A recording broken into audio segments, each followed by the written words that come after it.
Chapter 17. Anne had given Exa one more chance, and it turned out to be the start of a long mentorship for Peter and Anne with Shiloh by her side. They tried to meet once a week. It didn't always work out, but the visits added variety to their homeschool week. There was never personal talk or even much talking at all. Exa never asked for any money, and when Anne offered, Exa appeared offended, so she didn't bring it up again. Time flew by quickly, and soon spring was upon them. Peter had finished up his homeschooling a few weeks before his siblings did. He occupied himself in the garage, playing the piano, and he was never happier. His personality blossomed into a more settled, less fearful child. Piano was his entertainment, his stress reliever, his self-expression, and his friend. Peter had finally found his place in the world. The household was running smoothly until Thomas dropped a bomb on Anne, telling her that he took a job overseas for the summer. "You have to leave for how long?" Anne's eyes were wide open as she glared at Thomas. 12 weeks, Thomas said flatly. "That's the whole summer." Anne's face froze as she mentally converted the weeks into months. "Yeah, I guess if you look at it that way," Thomas said. "The hospital's okay with this?" Anne's eyes bounced around Thomas's face, looking for a sign that he was joking. "Yeah, they're the ones who recommended me for the job. It's good publicity for them." "Is it safe?" Anne felt her cheeks getting warm. "It's Tanzania. It's a third world country, but I'll be staying at the mission house. There's a lot of Americans working there." Thomas casually flipped through the TV guide on the kitchen island. "Are you sure you want this job?" Anne was still in disbelief. "I do. It isn't glamorous by any means, but they need good doctors who are willing to donate some time. I know I can do a good job." "Donate?" Anne's eyebrow arched. "Yeah, I'll be donating my time. The mission will pay for my plane ticket and my room and board, but my time's going to be donated." Thomas lifted one corner of his mouth in a half smile as he stared at Anne. "You're going to work for free. Can we afford that?" "I don't leave until the end of May. I can moonlight in the ER for some overtime pay before I go. We'll have to scrimp, but it'll work out." "Okay, let me get this straight." Anne held a finger up in the air while she spoke. "You're leaving in 4 weeks for 12 weeks. Until you leave, you're going to work nonstop to make extra money so we won't see you. Then you leave me here all summer with 5 kids and no money to entertain them?" "It's not that bad. We'll have money. Nothing will change. Can you afford any major purchases? Not now, but we'll be fine."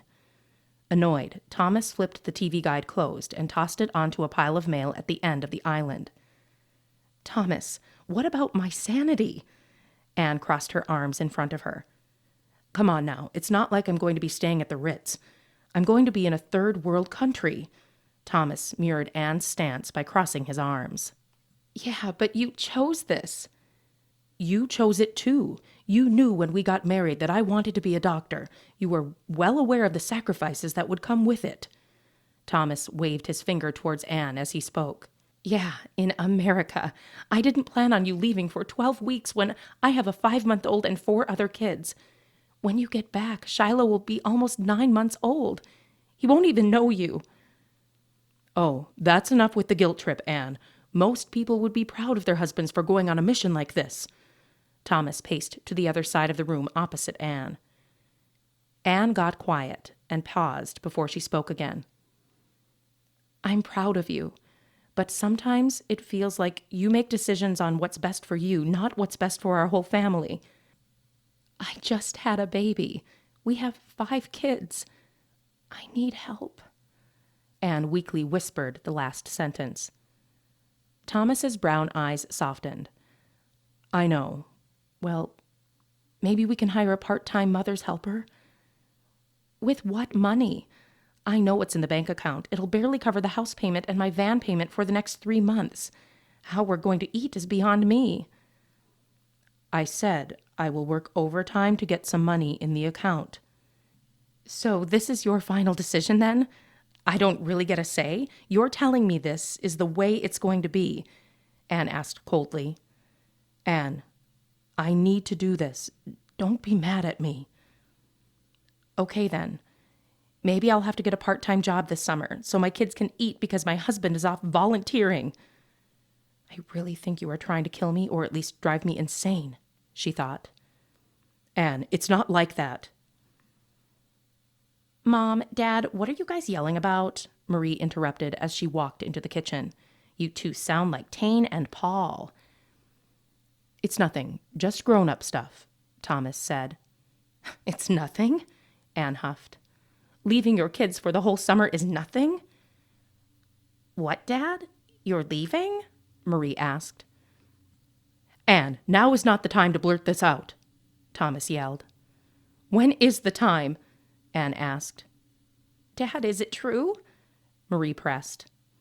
Defeated, Thomas glared at Anne and sighed. Yes, it's true. Your mom's obviously upset at me, so she's making a big deal about it.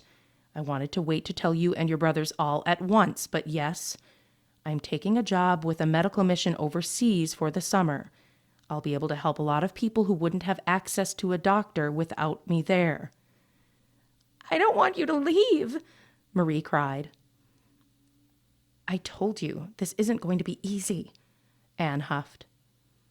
Paul, Tane, Peter, Dad's leaving for the whole summer. Come tell him not to go, Marie yelled.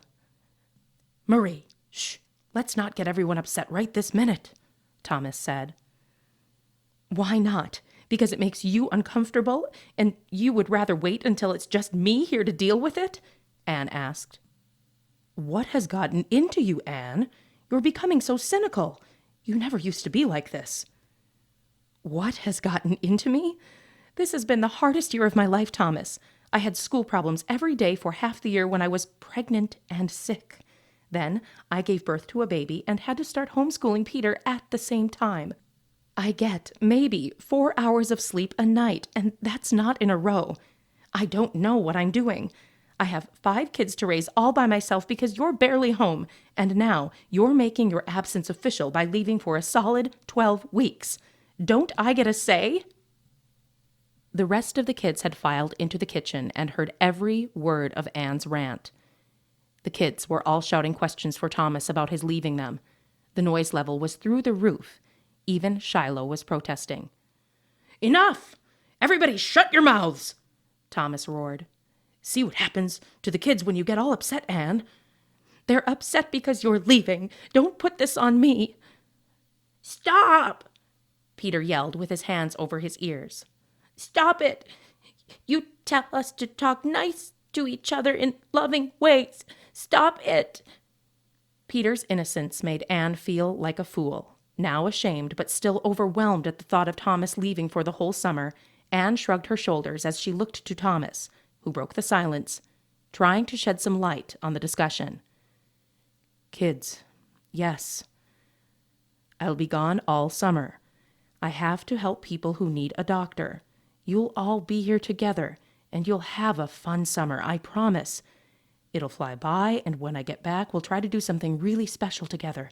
Maybe a camping trip. The idea of a camping trip was enough to distract Tane and Paul. Marie was still upset because she wanted to go too. Anne fumed inside, but tried to hide it. I love my kids immensely. I'm fortunate to have some wonderful kids, and I try to take all the daily stress one day at a time. However, this huge chunk of time without any backup is going to test me beyond all my limits. I'm going to go crazy. Things weren't settled, though. The kids didn't calm down, and Thomas couldn't shake how badly he felt for leaving Anne and the stress he was causing her. So, unbeknownst to Anne, Thomas did some more planning, and the next day he had another idea. You're taking my daughter to a third world country? Anne repeated. Well, yes, but it's to help you. Just hear me out. I asked my mom to come with us to help supervise Marie. Mom and Marie are going to work in the orphanage. They will fly back home together after the month is over. Marie's my helper. You're taking my last piece of sanity, Anne glared at Thomas. Thomas held up a hand. Just wait and listen. When my dad heard about their trip, he offered to take Tane and Paul to his cabin in Montana for a few weeks. They can ride the train out there and spend their time fishing, hiking, and doing whatever boys want to do. So you'll have 1 month with just the 2 kids. Paul and Tane will get to go on a fun vacation, so they don't feel left out. Marie will get to do something interesting, too. Really, it will work out. I can't not see my kids for a month, Anne said. I've never been away from them. I know, but they're all excited. My dad really wants this time with the boys, and Marie was born to do this kind of work. Everyone will be back home by the beginning of July. My dad will cover the cost of feeding and housing the boys for a month. The money you save on groceries can be used to get Peter into swimming lessons, and you should have some extra fun money for when they all get back. They all want to go? Anne asked. I know the boys will have fun at the cabin. It will be nice for them to have some time with Grandpa. And it will be good for Marie to do something like this. I can handle Peter and Shiloh by myself.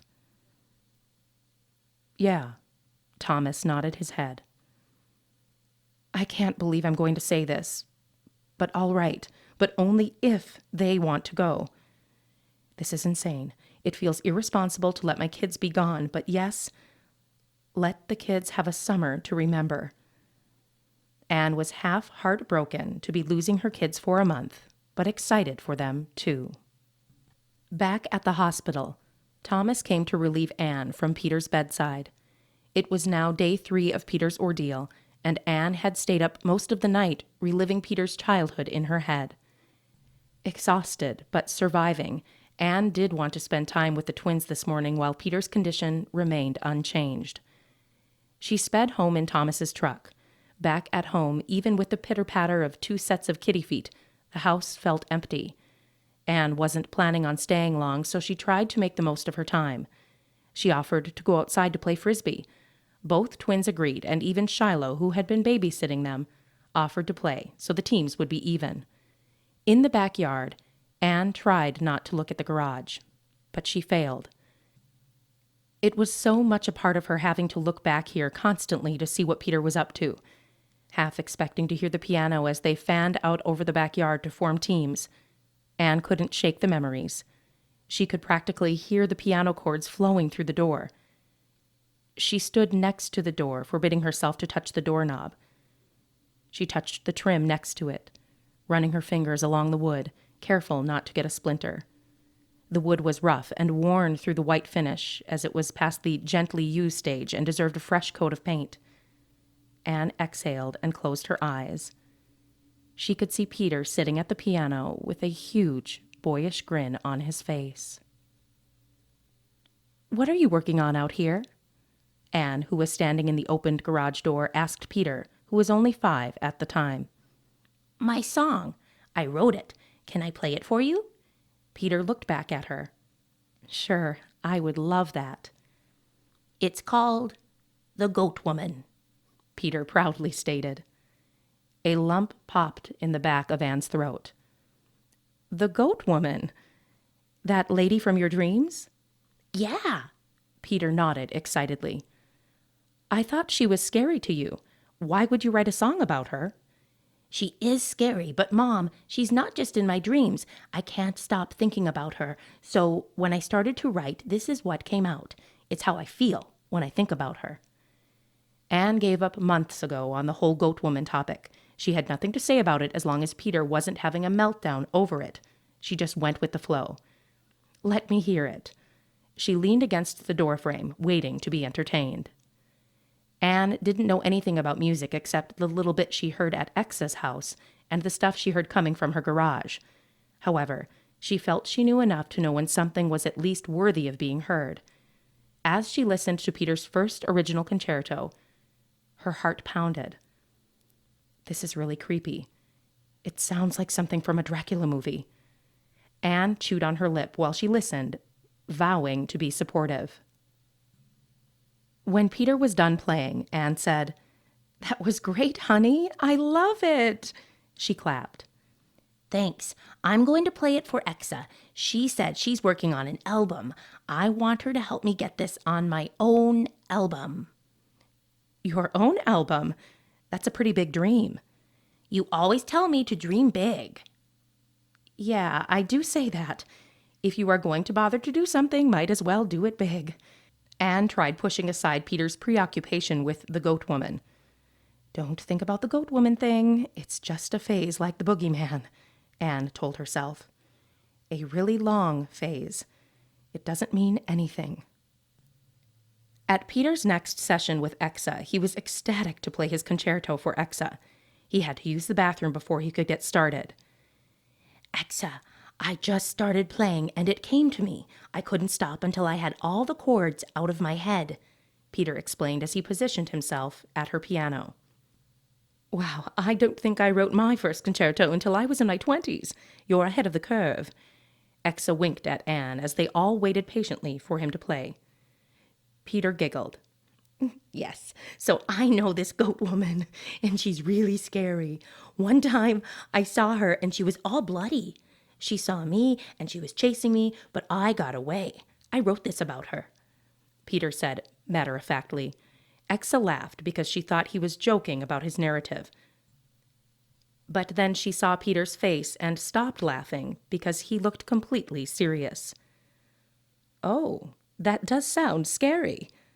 Exa retracted her laugh and replaced it with a straight face. Okay, I'm going to play now, Peter quipped. He pressed the keys with distinction. Anne heard the now familiar tune, but she enjoyed watching Exa's expression. Nothing about Peter's talent ever got old to either one of them. Anne had a load of mother's pride wrapped around Peter, but Exa felt passion for the music. When it was over, Peter was apprehensive to hear Exa's critique. Exa took a minute to respond, needing to live in the moment for a minute to really connect to what she had just heard. After several moments passed without words, Exa nodded her head. Peter, that was really great. Thanks, Peter said. I mean it, Peter. Your natural talent. I hope you know it. Someday, I'll see your name in lights at Madison Square Garden or maybe Radio City Music Hall. I'll be so proud to know you. Exa's voice was squeaky. Exa, are you okay? Do you need some water? No water, thank you, though. Exa cleared her throat. So, I didn't think this would be hard, but for some reason I feel stuck. Exa took a deep breath. But I'm going to be leaving on tour in 2 weeks. After the tour, I plan to go to Europe to spend some time with my husband. I don't plan on coming back here. This needs to be our last session. I have so much to do before I leave. Her voice trailed off as she spoke. Peter's face turned from glowing to pale, and then to flush red. Anne wrapped an arm around Peter and pulled him close.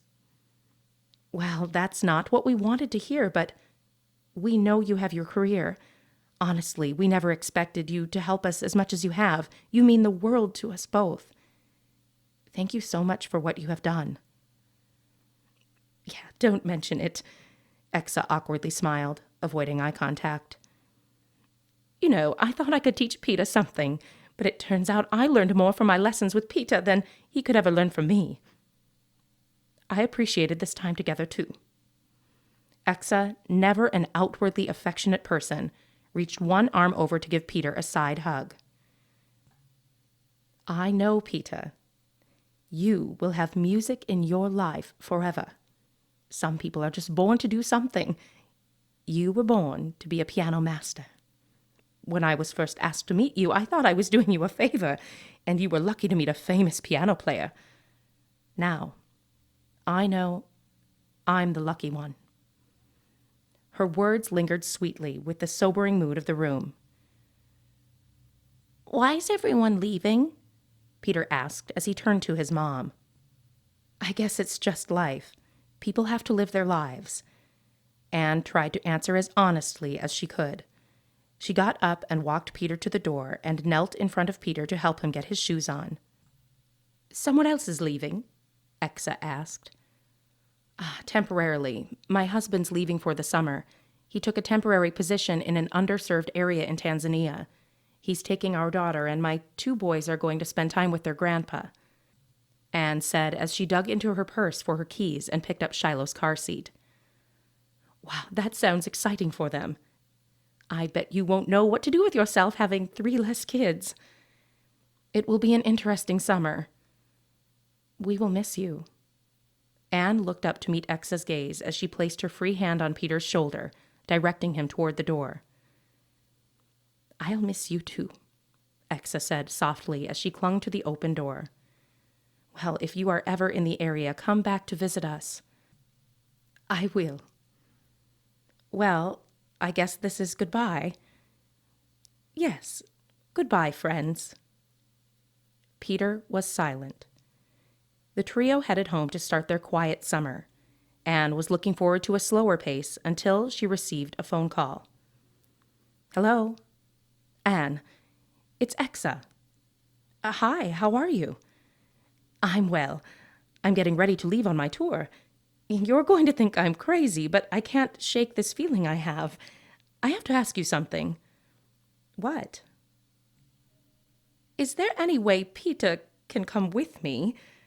I mean, Peter and you, or however it would work. Come with you where? On my tour. I know it sounds crazy, but I keep hearing Peter's song and it's fantastic. I thought, what if he could open for me? He would be great. I really want to do this for him. You said your family was leaving for the summer, and I just started to think it would make sense. Anne was speechless. I know Peter would go in a heartbeat, but how? I have the other kids and Thomas, or wait, I don't have the other kids. The other kids are all leaving this week. I just have Shiloh and Peter. I don't have anything here I need to do. Thomas is off having an amazing summer, and he never asked me. Anne, are you still there? How would it work? Would I drive? Anne had so many questions. Well, I have a bus and a driver because I can't drive. I get tired. I do have some crew who travel in another bus with us. We stay in hotels when we get to the cities on the tour, but my bus is comfortable and big enough for all of us. You can ride with me, so it won't cost you anything. Anne was immediately disappointed as she realized she could never afford to stay in hotels on their budget this summer. Are you still there? Exa asked again. I am. It's a really tremendous offer and so generous, but Thomas isn't working all summer. I don't think I can afford to be on the road with 2 kids even if we ride with you. Anne's heart sank a little lower with each word as she declined the offer. My mistake. I wasn't clear. The tour pays for the hotels. It's all figured in. I'll just have my manager add a room for you guys. I would also like to compensate Peter for his time. Compensate? Yes, I get paid to play, so if Peter plays, I will make sure he gets a percentage. It will be a smaller amount, minuscule really, but it would be something. I wouldn't treat him any differently than any other professional opening artist. My manager can figure out the details and get your contract. You want to pay Peter to do something he loves, plus take him on a vacation. Anne's heart was starting to flutter in excitement, but she needed to make sure she wasn't missing anything. How long are you going to be touring? My tour lasts 17 weeks, but I was thinking you could just come for the first leg of it. It starts in Minneapolis. Then on June 23rd, I play in Chicago. I thought maybe you could fly back after that, unless you want to stay longer. So maybe you could come with me for a little over 3 weeks? Let me get this straight. You want Peter, Shiloh, and me to come on your bus and go on tour with you? It's all paid for, and Peter will even get a paycheck for playing? Anne was giddy as she repeated the details. I think Peter would be comfortable riding on a bus, even with his braces. His legs shouldn't get cramped. I can make food and bring it along. Shiloh rides easy in a car seat, bless his heart. He's the best baby. Her mind flew through the mom details she needed to address. Yeah, how does that sound? It sounds fantastic. I know Peter will die when he finds out. He loves playing in front of people. When do we leave? I can't believe I just said yes. I'm going on tour with a rock star. Me, Anne Arnold, mother of 5. Well, not a rock star, but a music celebrity. 2 days. We leave the day after tomorrow at 7 a.m. Can you be ready? That's perfect. We'll be there. Anne agreed.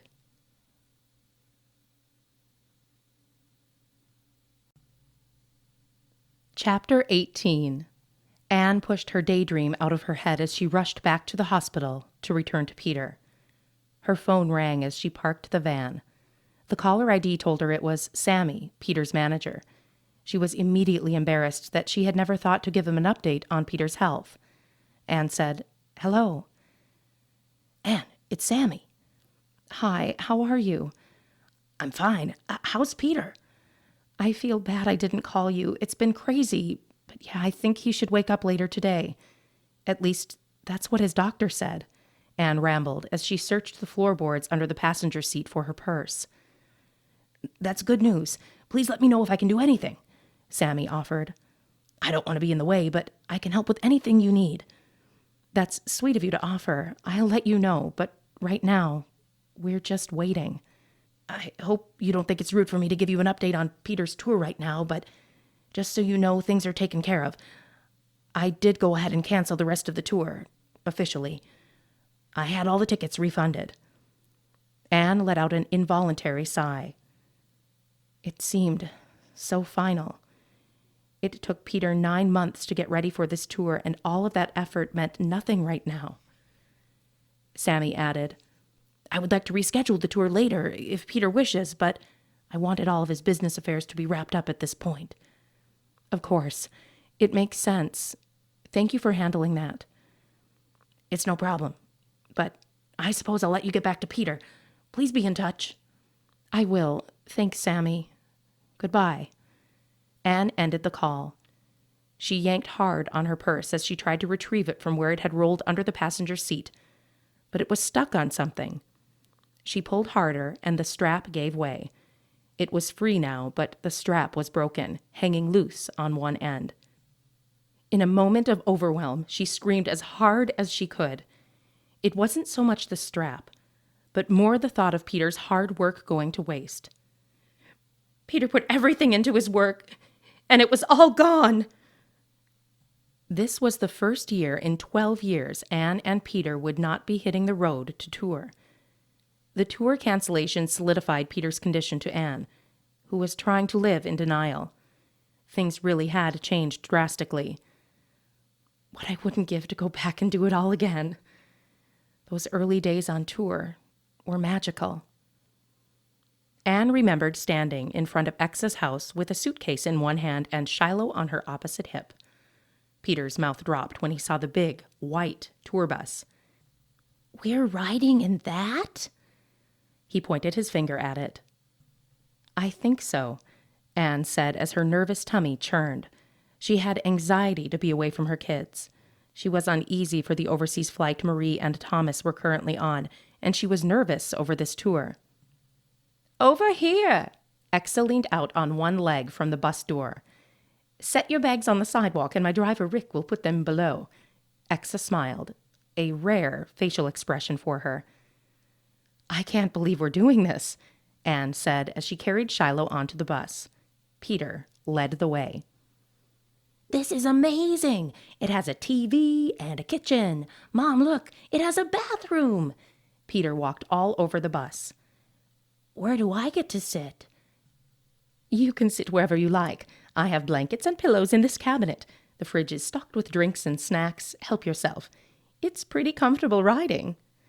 Exa pulled out a gray fleece blanket. She wrapped it around herself and sat in a recliner next to the door. "It's very nice," Anne said as she folded one leg under her to sit on the sofa next to Peter. Anne held Shiloh in her lap. He chewed on a teething ring while Anne tried to keep him from drooling all over her. Rick finished loading the luggage and was sitting at the steering wheel waiting to drive. "Well, Peter, are you ready for your first tour?" "Yes, let's tour!" Peter yelled and stuck both his fists in the air. He giggled. and then was quiet for a second. He looked to his mom. He whispered, "Can I use the bathroom?"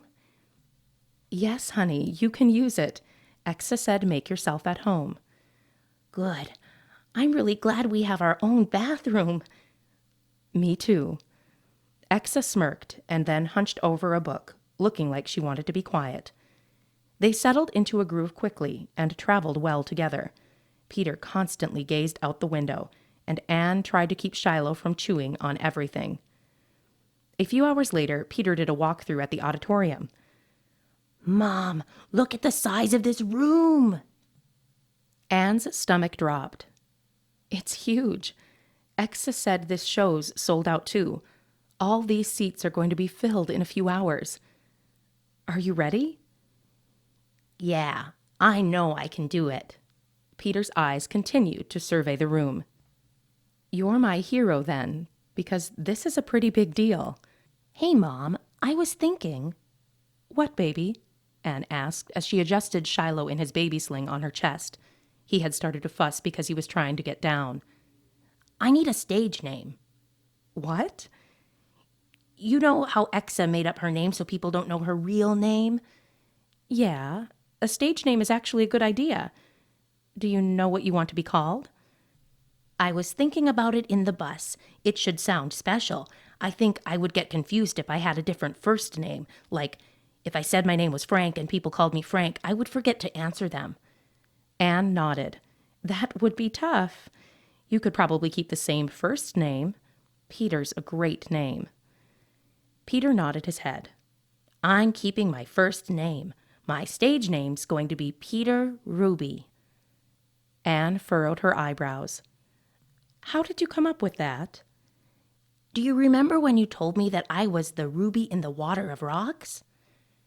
Anne nodded her head. Peter continued, "I really do think I'm the ruby." "Me too." Anne agreed wholeheartedly. "I don't think I could think of a better name for you." "Good. It's settled." "Do you think we should let Exa know so she knows to call you that tonight?" "Yeah, and you need to call me that too." Peter playfully pointed his finger at Anne. Then he added, "I don't need anyone overhearing my real name." "Well, okay then, Mr. Ruby." Anne smiled. Exa went back to her dressing room. She said, "You have a little room back here too." Anne pointed to a doorway behind the stage. They walked backstage and down the hall. "Mom, there's my name in the star on the door. It says Peter. Good thing they never used Arnold." Peter whispered the last part to Anne. "Hey, you two," Exa called from across the hall. "I thought I heard you. Are you getting excited?" "Exa, guess what?" Peter ran to her. "What?" "I have a stage name. You can't call me Peter Arnold anymore. Call me Peter Ruby." "Peter Ruby. Rubies are precious gemstones. I like that. Did you find your tux?" "Huh?" "Wardrobe put a tux in your room. Try it on now to make sure it fits. There's still enough time before the show if some alterations need to be made, but we need to know now." Peter started to run back to his door to find his tux. "Wait, Peter." Peter stopped and spun on his heels to look back at her. "I'm going to go down for my sound check here in a few minutes. You can come up in about a half an hour and do your sound check." Peter nodded, turned around, twisted the doorknob to his dressing room, and flung his door open wide. "Mom, look!" Peter pointed to a table loaded with an enormous sandwich platter and a tray of brownies. "Is that for me?" "It's in your room, so I would say so. Don't eat all the brownies, though. We can take them with us." "We can take all of it with us. I can't eat or drink anything before I play," Peter said as he turned away from the spread and walked back to the sitting area. "Why not?" Peter glared at his mom. "You know what happened last time." "Yeah, I remember, but you don't play for at least 3 hours. You can have a sandwich now." Peter thought for a moment and then agreed. "Okay, I can have one, but then I'm cutting myself off once I go to sound check." Peter walked back to the table and selectively picked out a brownie with no crust. Peter, look at this tux. It has tails. Anne held up his suit. Huh? See how the jacket's long in the back. I have to get a picture of you in this. Anne flipped the tails for movement. It's so cute. Go try it on. The tux fit perfectly. The sandwiches were excellent, and sound check went well. It was time for Peter to get dressed.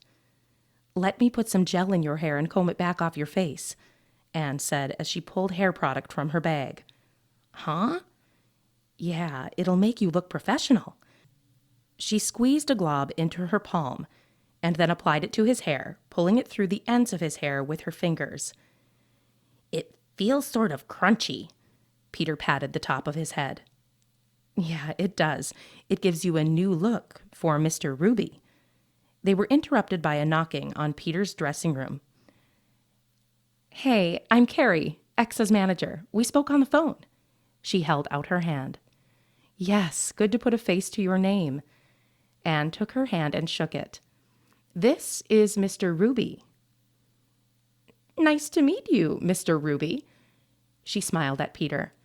I just got done speaking with Exa about your performance, and I think we're going to have you go on right after intermission. I know she originally thought you should go on before the show, but she has another opening artist for this part of the tour. If you went before the opening act, no one will even be seated because it'll be too early. If we wait until after admission, everyone will be seated, so you'll get a better audience. Peter looked at Carrie. She was tall for a girl. She had to be well over 6 feet tall with soft facial features and light blonde hair swept back into a low professional bun. How does that sound? She bent down to Peter's eye level. It sounds good. Peter swallowed hard. Great. It's nice to meet you both. Well, 3 of you. She glanced at sleeping Shiloh in the corner. You'll see a lot of me on this tour. If you need anything, don't hesitate to ask. Thank you so much for having us and for your help, Anne said. My pleasure. We're excited to have Peter on the tour. I can't wait to hear him play. See you in a bit, she said as she closed the door. Peter, Anne, and Shiloh sat on the couch in the dressing room, watching Exa play on the TV. This is cool, Mom. Peter beamed as his eyes held onto every move Exa made. Yep, that's going to be you in about 45 minutes. Are you ready? Anne elbowed him. I can't wait. Exa was striking. She possessed a stage presence Anne had never seen before. For a moment, Anne's mind wandered back to that nagging question about Exa's intentions with helping Peter. Don't think too much about it. Just live in the moment, she told herself. Oh, man, Mom, she's bowing. Exa stood up. People are clapping. She's done. It's intermission. Mom, it's time. I have to go to the bathroom. I have to go right now. Do I have time? Peter's words raced as fast as his mind. His cheeks flushed red. Yes, Peter. Go to the bathroom and relax. You are the show. It can't go on without you. Anne tried to appear composed. The butterflies in her stomach were like walruses flopping around in her tummy. I know he'll play well, but I hope it ends well, too. A knock sounded from the door. That's Carrie. You go to the bathroom. I'll grab your jacket and let her in. Anne ran to the door. Hey, Carrie, I'm so nervous, Anne whispered under her breath. It's a lot to take in, Carrie said with a pleasant smile as she leaned against the doorframe. We're slightly behind schedule, so we need to be out there now. Sure, Peter had to use the restroom first. He'll be 1 minute. We are both so appreciative to Exa for this opportunity. It's just amazing, Anne said nervously as she stared at the closed bathroom door, waiting for Peter. Yeah, Exa has never taken anyone on tour with her before. I about fell off my chair when she told me she wanted to bring someone, let alone an undiscovered kid. Really? I had no idea. When she invited us, she made it sound like she always has guest artists. She has opening artists, but they don't travel together. She needs her space, and she can be a talent snob. So I'm curious to hear Peter play. Anne's stomach tightened with Carrie's words. "I'm ready." Peter ran to the door. "Here, I'll hold your jacket while you put your arms in here. You need this earpiece on, too," Anne said as she assisted Peter. Then Carrie ushered them both down the hall. Exa stood at the stage door, drinking a bottle of water. "Oh, the lights are warm tonight," she fanned herself as they approached. "Are you ready?" She looked at Peter. "Yeah." "Stand by this door until I announce your name. This is it, Peter. This is my cue. See you in a bit." Exa waved as she walked out onto the stage, and the audience erupted in applause. Peter turned to his mom without smiling, as he was all professional, but Anne could see a sparkle in his eye. Man, do I love this little boy. If only I could bottle this moment. I love you, Peter. Don't worry about playing. Just have fun. Anne hugged him. I love you too, Mom. Through the door, they could hear Exa speaking. It's so great to be here. Let's give a hand to my band. They've been with me through the last 5 tours. I'm ecstatic to have them back. The audience clapped loudly. Thank you all for coming out tonight. I have the best audiences. She paused to wait for their applause. She continued. I have a surprise addition to my program. Let me introduce you to a friend I've made this last year. You'll see for yourself how special he is. His name is Peter Ruby, and he is 5 years old. He's here to play his original piece, The Goat Woman. Without further ado, help me welcome Mr. Ruby. Carrie nodded for Peter to go on stage. Anne winked at him, and he walked onto the stage.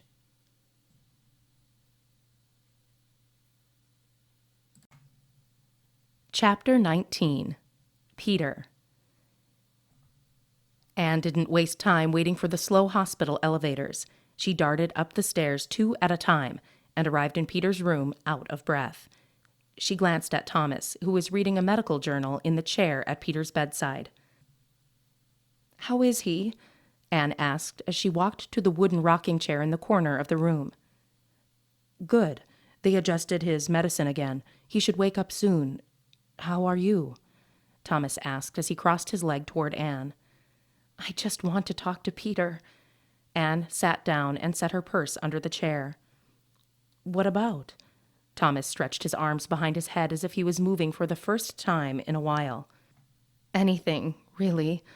I miss his voice. Anne's eyes fell to the floor and her dangling purse strap that stuck out like a tail from under the chair. Oh, Sammy called and he said he would love to help in any way he can. That's nice. Is that all he called for? And to tell us that he officially canceled the tour. We knew that, though. I don't think we'll be worrying about concerts for a while. I was sad when I realized how much Peter's immediate future had changed. You're now just realizing that? Thomas closed the medical journal and leaned over to Anne, touching her arm. I think so. You know me. I like to hide inside my head instead of face reality. Anne sighed as she closed her eyes in thought. You do what you need to do to get through this. Thomas retrieved his arm and leaned back in his chair. You always preferred to rip the Band-Aid off a little slower than most people. I do like to spread it out as much as I can. What I wouldn't do to be able to be on tour with Peter right now. I was remembering that first tour. I was so proud of him. He walked out on stage like an old pro. I wish I could have been there. I will never forget it. Peter drifted in a lighter sleep as his meds started to wear off. He heard his parents talk about his tour being canceled. That stung. All my hard work, gone. Like his mother, he preferred to live in his head over facing reality. To avoid thinking of his canceled tour, he reminisced about his first tour concert, too. It was a moment. No, it was the moment that changed his life forever. He was only 5 years old the first time he played professionally, but a part of him knew that he was exactly where he was supposed to be. Normally, he was used to his leg braces, but that night he felt like they added 10 pounds to each leg. He took small steps to conceal them, as well as his awkward stride. He caught Exa's eye as he rounded the corner, which gave him the boost he needed. He rubbed his finger joints one last time. The audience clapped until Peter sat at the piano. He didn't want to look at them. There were so many of them. Way more than he pictured when the room was empty. The lights overhead dimmed and the crowd hushed. A white spotlight warmed Peter's face, comforting him like July sunshine. Peter imagined the spotlight was the sun and he was outside all alone. He took one last deep, cleansing breath out and lightly pressed the first keys. Fearlessly, Peter performed his piece, The Goat Woman, like he had a message to get out to everyone. He needed people to hear his thoughts. This woman watches me while I sleep. I see her inside my window at night. I know it's her, but no one will tell me why. They were all strangers, but for one brief moment, Peter had their attention and made sure nothing stole his time with them. As swiftly as the moment arrived, it faded. Peter took his hand from the last key. Roaring applause filled the auditorium. Peter looked up to see the audience. People were on their feet as they cheered. Peter stood up, mesmerized at their enthusiasm, and he drank it all in. A voice came over his earpiece, telling him to bow. Oh, yes, the bowing is my favorite part. He stepped away from his bench, faced the crowd, and gave a deep bow. Out of the corner of his eye, he saw a figure walking towards him. It was Exa. She grabbed his hand and pulled him down into another bow. She smiled. It was so rare to see that woman smile that Peter had to look twice. She actually looked joyous. Exa grabbed the microphone, and over the noise, she said, Ladies and gentlemen, Peter Ruby, just 5 years old. The crowd roared some more. I had no idea people could make this much noise. He fought the instinct to cover his ears. The energy was explosive. Exa leaned in and hugged Peter. You were brilliant, Peter. Now, go meet your mom backstage. She's dying to hug you, she whispered in his ear. Peter floated back off the stage as people continued to cheer. Peter, you were amazing. They loved you. Anne tackled him with a hug and kisses. How do you feel? I feel good. I think they liked it. Did you hear the applause? They loved it. Peter giggled. Can we go back to my room now? I could really use a brownie. Anything you want. Tonight is your night.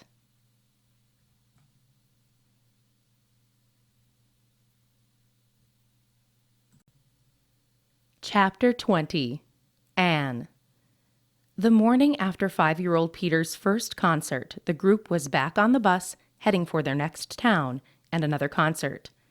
Peter, Dad's on the phone. Anne put her phone on speaker so they could all hear, and then gave it to him. Hello, Peter said. Hey there, bud. Congrats on the big night. You looked awesome. You were there? No, I saw it on the internet. It's on the internet? Peter looked to his mom inquisitively. How did that happen? Anne asked Exa. People always take videos. They aren't supposed to, but it always happens. Here, I can look on my computer. Exa started searching. Yeah, you looked great. How do you feel? I feel good. I had fun. Dad, they gave me a whole huge plate of sandwiches and brownies all to myself. It was so much food. That's great. I bet it was fun. I'm so proud of you. Well, I hate to cut this short, but I should get going. I don't want to miss my ride home, but I just wanted to say I saw you. I'm sorry I missed it, but I love you so much. I'll have Marie call tonight. Okay, Dad. Bye. Bye, Peter said as he ended the call. Mom, Dad says I'm on the internet. Here it is, Peter. Found it. Exa held up her laptop. Someone uploaded this. Look at the comments. Everyone's talking about how talented you are. There's over 90,000 hits already. I can't believe I'm on the internet, Peter said as he leaned over to see Exa's computer. Anne was silent. It never dawned on me before, but Peter's fully exposed. I had no idea something like this would happen after only one show. Is it good that it's on the internet like that? Any exposure for the tour is good, and all the comments are saying how great he is. It's a good thing. I don't pay attention to the reviews myself. I used to follow them, but I learned to do the best I can and be happy with that. Anne looked at Peter. We're here to have fun. We aren't going to care about that stuff either. She took Exa's computer away from Peter and returned it to Exa. Can I call Tane and Paul? We do need to touch base with them. Great idea. Anne called the cabin from her phone. Grandpa answered, and he, too, had already looked up Peter's video online. The internet buzzed with what little information people knew about Peter Ruby. As the tour went on, more videos popped up. People tried to steal photographs of him. It wasn't long before people started calling Exa's manager to see if they could get more information about Peter. Anne declined all contact with the media. She didn't want to expose Peter to anything like that. Denying the media access to Peter only had the opposite effect. It made people more aggressive, wanting to know who the mysterious piano prodigy was and how he ended up on tour with Exa. Exa always introduced him as a friend she had met last year and never offered any more introduction or information. Unamused by all the attention, Exa ignored it. Anne's paranoia with the media came to a head one morning when she ran into a gas station while the bus was filling up. She grabbed some batteries and some snacks. She, with Shiloh in his sling, waited near the counter to pay for her items. Her eyes wandered over to the magazines until she caught sight of something that stunned her. Afraid to avert her eye, as if someone could read her thoughts, she froze. "Ma'am, it's your turn," the lady behind the counter called to her. Anne fumbled as she moved toward the rack, staring at and reaching for it. A tabloid with the headlines, "Identity Revealed, 5-year-old Peter Ruby's a 40-year-old midget." Below the headline was a bad photo of Exa. Some captions explained how Exa was dating this little person, and to bring attention to the tour, she brought him along. Anne flipped to the article that went on to say the reason Peter Ruby doesn't want to talk to the media is because people would learn he's a grown man. Quickly, Anne closed the magazine, trying to push the image out of her mind. She paid for her stuff, rushed back to the bus, which was ready to depart. Anne needed time to think. I try so hard to be a good parent. I had no idea something like this would happen. All I wanted to do was have a little fun with Peter this summer and give him a chance to build his self-esteem. Relieved there was only one more show. Anne needed a fresh perspective, so she whispered to Exa when Peter was busy with a video. Psst, Exa. Anne nodded her head for Exa to follow her into the back bedroom of the bus. I need to talk to you, Anne said once the door was shut. Yeah, what about? Exa plopped down on the bed and folded her legs crisscross style. Her black hair was parted in the middle, and the ends dangled low, brushing the tops of her legs. In that moment, Exa appeared childlike to Anne. Anne realized she had spent the last year of her life hanging out with this woman, and she knew practically nothing about her. She didn't even know her age. Anne, what's up? Exa leaned forward. Anne cleared her throat. I saw something when I was in that gas station. Anne sat on the corner of the bed to talk softly so Peter wouldn't hear. It was a tabloid magazine, and you were on the cover. It said they found Peter's identity and that he was really a 40-year-old man who was really short and that you two were dating. Oh my. That's a good one. Exa snorted as she laughed. They come up with the craziest stuff. That doesn't bother you? No one believes that stuff. It's all bred in circuses. You should see all the headlines I have read about me over the years. But it's a lie. Anne defended her position of hurt. Yes, but it sells and makes money. That's what they do. Xa's voice trailed off as she saw Anne's face was flushed and the lines on her forehead wrinkled. Look, Anne, it comes with the territory. Let it roll off your back. It certainly wouldn't be the last thing they print. Peter's just a child. Is there nothing sacred? Not when it comes to selling stories. Anne looked at the wall. I'm regretting coming on this tour. I didn't want this to happen. I didn't know it could. Nothing happened. Look at Peter. He's alive and loving this experience. He's blossomed on this tour. Would you want to take that away from him? You can go back home, and no one will even know about him back in Minnesota because no one knows it was him. You told everyone you were going to the cabin with the boys in Montana. Who would suspect it would be Peter back there? He doesn't even go to school. After you get home, everything will die down. All you will have left of this tour will be the great memories of seeing Peter happy. Trust me.